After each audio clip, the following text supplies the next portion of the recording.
Mubhedha wemakore. Ngano yamunounzirwa neve Sarura Kids. Ndiri kuda kugadzira mubhedha wemakore. Ndiri kuda kurara pamusoro pegore rakakora.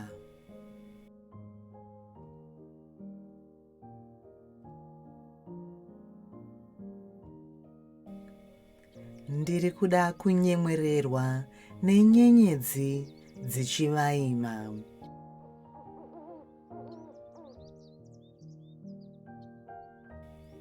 Dzichifamba munzendo dzekudenga.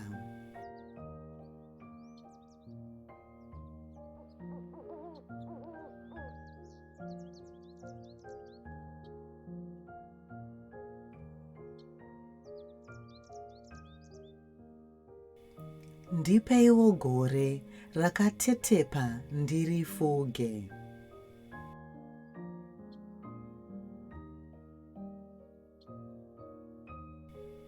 Ndiri kuda kuona shiri dzichisvetuka, dzichibhururuka mumakore kana zuva radoka.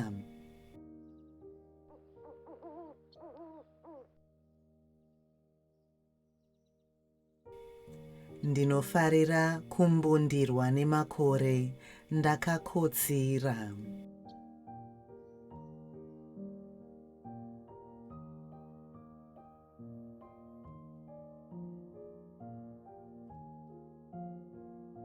Ndichiziva kuti ndinodiwa.